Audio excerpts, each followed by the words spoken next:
Perjalanan penuh kesan, serasa kembali menelusuri lorong waktu.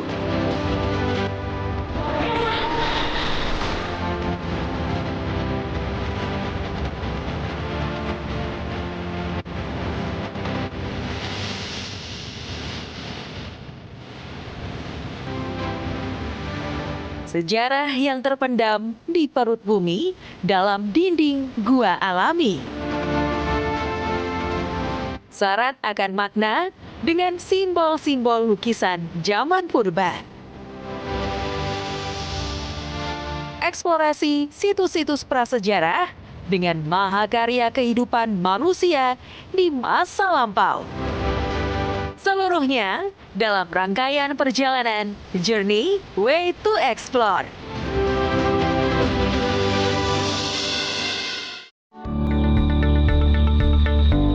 Dengan luas 75.000 hektar, Geopark Kars Maros Pangkep memiliki 440 gua jenis vertikal maupun horizontal, dan sebagiannya bisa dijelajah oleh wisatawan. Nah, kali ini saya melakukan kegiatan caving di Gua Sulaiman, salah satu gua dari puluhan gua yang ada di Geopark Maros Pangkep. Kegiatan caving memang merupakan wisata minat khusus, jadi harus ada pendamping atau tenaga ahli yang paham betul untuk kegiatan.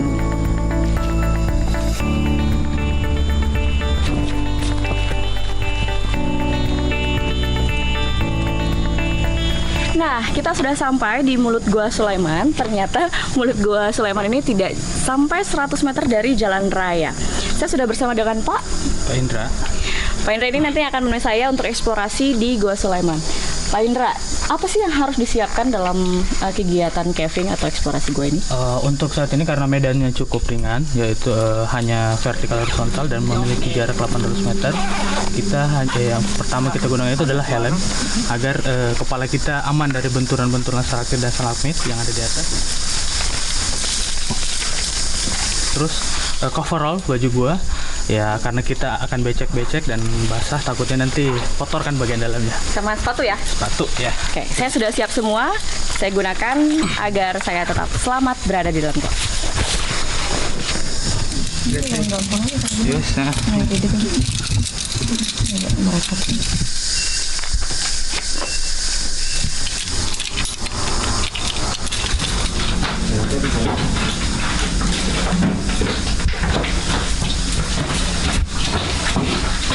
Wah, dari mulut gua, saya langsung menghadapi jalur sempit yang dibatasi dinding gua.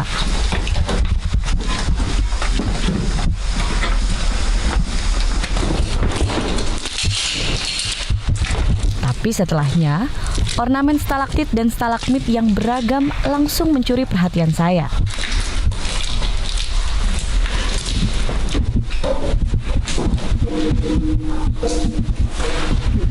Bahkan ada pula stalaktit dan stalagmit yang telah menyambung hingga menjadi tiang gua.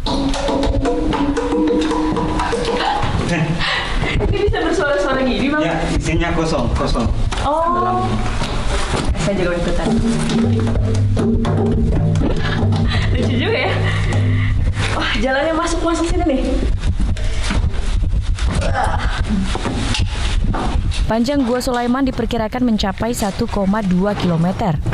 Nah, letak gua ini masih berada di dalam kawasan Taman Nasional Bantimurung Bulu Saraung.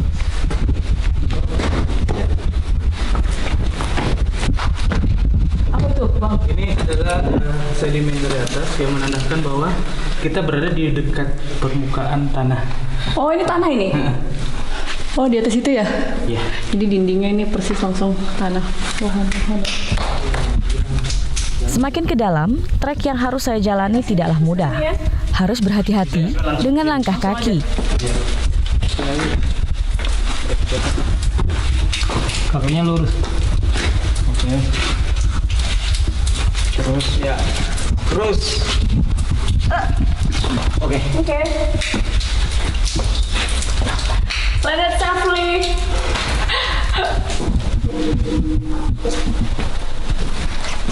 Tidak hanya jalur vertikal, saya juga menemui jalur sempit yang membuat saya harus merunduk saat melewatinya.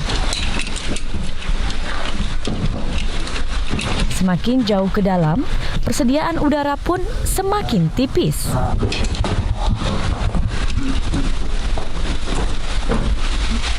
Ayo, sumber air sudah dekat. Wow. Kami melanjutkan perjalanan hingga menemukan Danau Sulaiman. Tiba juga kita di akhir perjalanan. Ini Danau Sulaiman, danau yang ada di dalam goa. Berujungnya sampai mulut goa di bagian sebaliknya dari pintu masuk kita. Cukup dalam, jadi kita sudah di perjalanan sampai di sini. Luar biasa.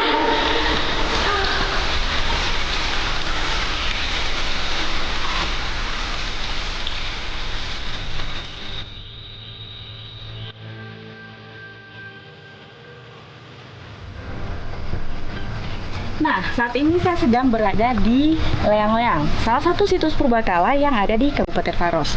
Maros memang menyimpan banyak situs purbakala yang di dalamnya terdapat lukisan batu bahkan jumlahnya hingga ribuan. Kita cek ya.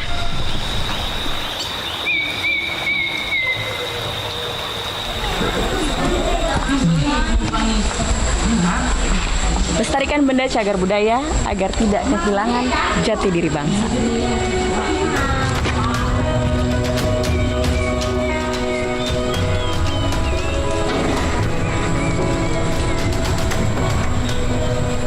Di Taman Prasejarah Leang-Leang ini terdapat 2 lukisan batu yang bisa dinikmati pengunjung. Nah, kali ini saya ditemani oleh Pak Rustan dari Balai Pelestarian Cagar Budaya. Pak Rustan mau ngajak saya untuk melihat rock art yang ada di sini ya Pak ya? Ya. Ada banyak jenis ya Pak ya? Kalau di sini ya ada paling tidak ada 2. Ada 2 jenis. Oke. Kalau yang untuk apa? Leang-leang ya? Leang-leang. Oke, kita lihat langsung aja ya. Pak. Itu ada Di atas itu ya Pak? yang pigmen merah itu. Oh. Kepala. Agak menunduk. Nah. Wow. Ini ada 2 ya Pak ya? Ada 2. Dia kalau yang kayak begini fauna agak besar ya di sini kayaknya yang paling bisa kita apresiasi. Terus dari segi ukuran juga salah satu yang paling besar ya?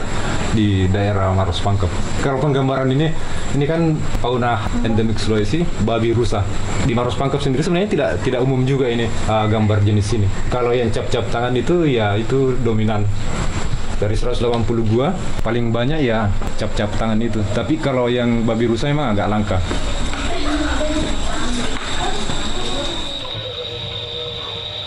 Lukisan hewan khas Sulawesi dan cap tangan manusia purba juga bisa ditemukan di situs Leang Petai. Namun sayang, warna lukisan ini mulai pudar dengan kondisi kars yang sudah terkikis. Nah, saking banyaknya lukisan peninggalan prasejarah di goa yang ada di kawasan Maros ini, ada salah satu penelitian yang membuktikan bahwa yang paling tua ini adalah di Leang Timpuseng, 3 km nggak jauh dari sini. Itu adalah warisan dunia sekitar 40.000 tahun yang lalu, jadi siapa lagi kalau bukan kita yang menjaganya.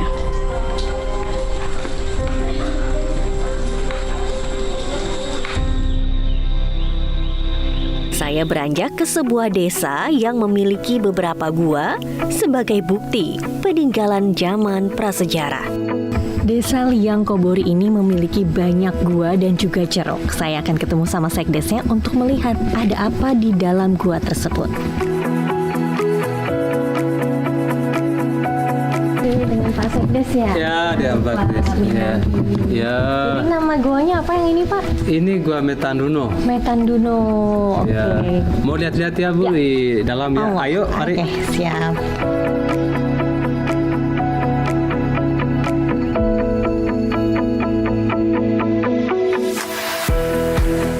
Wah, ternyata gua ini menyimpan bukti peninggalan prasejarah seperti lukisan di dinding. Ya, ini lukisannya. Dan ini ada beberapa macam lukisan ini. Oh, ini manusia berkuda ini. Oh, manusia berkuda. Ini ceritanya, ini lagi berburu. Ini lagi berburu karena kita punya leluhur pada saat itu tinggalnya dalam gua. Jadi sumber makanannya itu makan sehari-hari itu adalah daging binatang. Oke, jadi Jadi ini adalah lukisan-lukisan ini menceritakan riwayat hidup mereka pada saat itu. Oke, itu Iya. kuda. Kalau yang bawahnya Ini itu di apa? bawahnya ini anoa. Oh, Anoa, terus ada rusa, Ada rusa. dan ada juga manusia sedang bersila. Iya, kenapa menunjukkan bersila itu karena mereka pada saat itu hidupnya berkelompok-kelompok. Jadi mereka itu bagaimana caranya mereka itu untuk mempertahankan diri mereka pada kelompok-kelompok yang lain. Iya, begitu. Ini sudah pernah diteliti sebelumnya atau belum, Pak? Ini sudah pernah diteliti oleh Balai Pelestarian Kebudayaan Wilayah 19 Sulawesi Selatan. Tahun 2019 mereka datang ambil sampel itu bersama peneliti dari Australia, bersama kepala PCBT yang datangkan ke sini.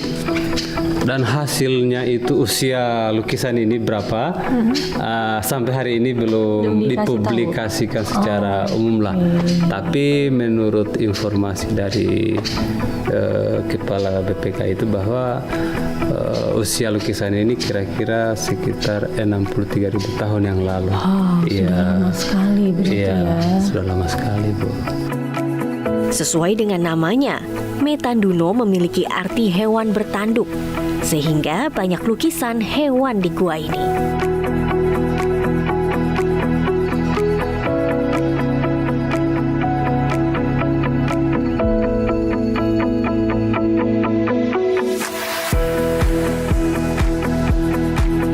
Selanjutnya saya pun diajak Pak Sekdes untuk melihat liang kobori yang masih berada dalam satu kawasan.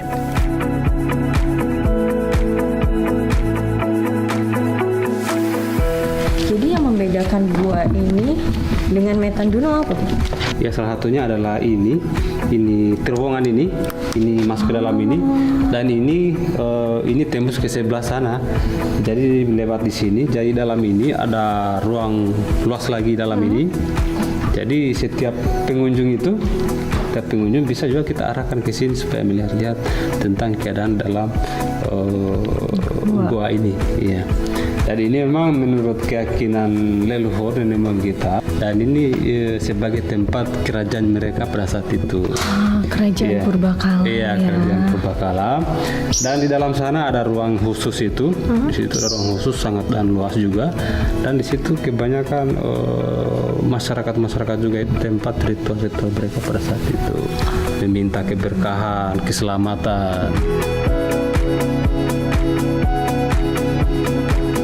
Masuk ke area dalam gua, kami harus melewati jalur yang sempit terlebih dahulu.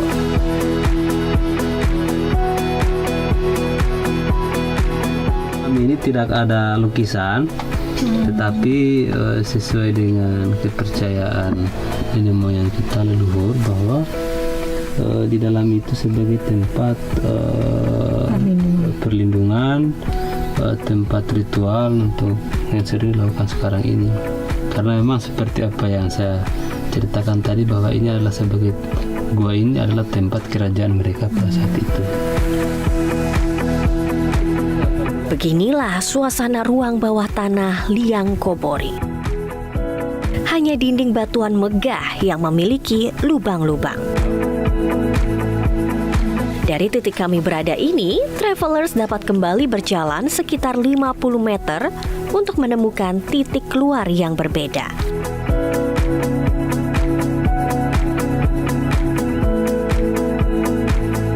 Kembali ke area luar gua, masih terdapat banyak lukisan purbakala loh travelers. Menurut warga setempat, liang kobori memiliki arti gua berlukis. Di sini lukisannya lebih kecil-kecil ya, Pak ya? Iya, lebih kecil-kecil lukisannya ini. Ini perahu. Iya, ini perahu yang beda sendiri. Iya, perahu. Ini saya ngeliat kayak laba-laba bukan ya, Pak? Yang sana memang itu semacam simbol ya. Oh, simbol. Simbol. Tapi seperti apa itu menandakan apa, kita juga belum tahu ya. juga. Mungkin ahlinya lah yang lebih tahu lah ya.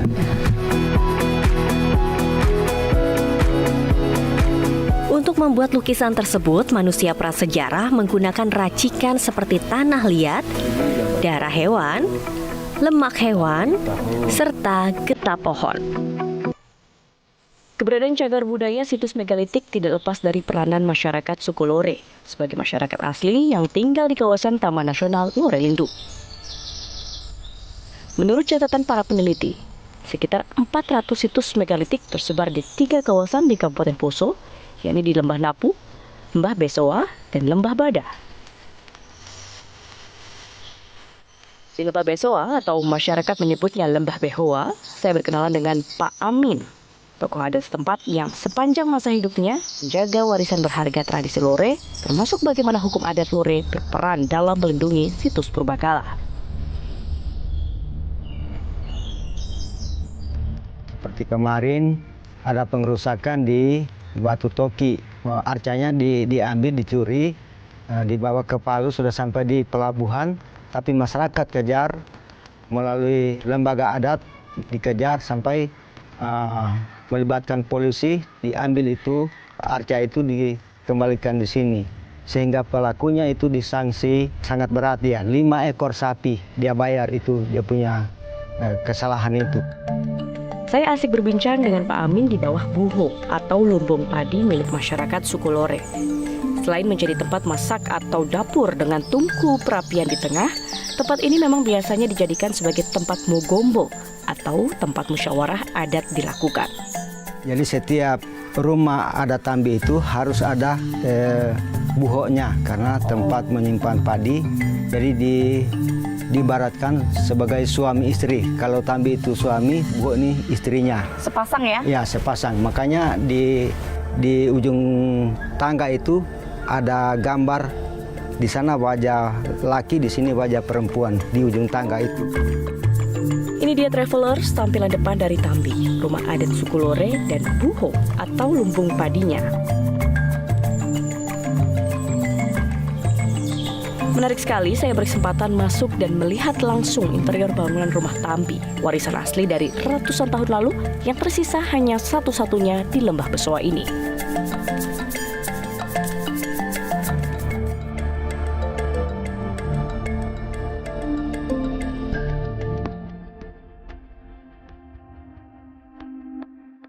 Travelers, saya masih bersama Pak Iksam mengunjungi situs megalitik lainnya. Kali ini kami ke situs megalitik Pokekea. Ini apa Pak? Situs? Ini salah satu tinggalan megalitik yang khas dan unik di situs Pokekea ini. Namanya Kalamba. Ini Kalamba juga ya? Masih jenis Kalamba. Pak, ini kalau kita lihat motifnya wajah ya Pak ya? Ya benar. Jadi di sekeliling wadah Kalamba ini terdapat 8 ragam hias menyerupai wajah manusia. 8 melingkar Ya, di Kalamba ini. Jadi dia maknanya apa Pak? Diasumsikan itu sebagai penjaga di 8 arah mata angin supaya bisa memberkati kehidupan masyarakat di masa lampau. Kalau kita lihat situs megalitik di Poso ini kan luar biasa banyak, melimpah begitu di berbagai tempat, di Lembah Napu sebelumnya, di Besoa juga. Maknanya apa Pak melihat adanya situs-situs megalitik ini? Pertama nilai akademis. Jadi tinggalan megalitik yang ada di Sulawesi Tengah atau di Lore ini menjadi kajian multidisiplin ilmu. Yang kedua itu nilai strategis. Nah, masyarakat di masa lampau sudah mengenal sistem gotong royong dalam membangun monumen-monumen megalit. Nah, itu bisa kita ambil pelajaran, nilai gotong royong itu bisa diterapkan hingga kehidupan sekarang ini. Atau integrasi antar suku bangsa dalam gotong royong. Nah, nilai yang ketiga adalah nilai ekonomis. Adalah pemanfaatan seluas-luasnya tinggalan megalit untuk pembangunan atau ada manfaatnya untuk masyarakat sekitar. Apakah bisa kita katakan bahwa peradaban tertua di Indonesia di Sulawesi? Benar. Jadi dengan adanya tinggalan megalit yang seperti kita lihat sekarang ini itu menjadi bukti bahwa kehidupan masyarakat yang ada di Lore atau Sulawesi Tengah atau di Indonesia sudah berlangsung sejak zaman prasejarah dan mereka sudah mempunyai pengetahuan yang sangat maju dan organisasi pengerahan massa yang sangat besar. Jadi mereka sudah punya teknologi yang sangat berkembang dan itu bisa mengarah kepada bukan lagi istilah kebudayaan tapi peradaban. Karena beberapa studi mengatakan bahwa tinggalan megalitik yang ada di Sulawesi Tengah itu bagian dari perjalanan migrasi suku-suku bangsa di Asia Pasifik. Dan kita patut bangga. Nah, kita ya seperti itu, harus bangga dengan tinggalan yang ditinggalkan oleh nenek moyang kita. Baik. Situs Pokekea menjadi salah satu situs yang memiliki ragam artefak paling lengkap. Beberapa kalamba yang ada di sini memiliki ragam hias bernilai seni tinggi. Hanya golongan berstrata sosial tinggi saja yang memiliki ragam hias di kalamba atau makam mereka. Hiasan yang menarik salah satunya adalah yang menampilkan makaka Sulawesi.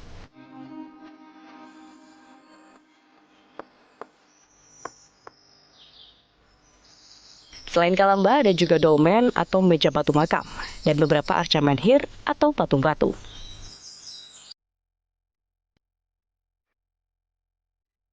Sementara itu, ada juga arca menhir dengan bentuk serupa di Lembah Besoa, yakni arca menhir Tadulako. Arca ini dipercaya merupakan penggambaran panglima perang di masa megalitikum. Arca-arca menhir ini merupakan situs-situs yang paling sering dikunjungi wisatawan. Jelajahi cara baru mendapatkan informasi. Download Metro TV Extend sekarang.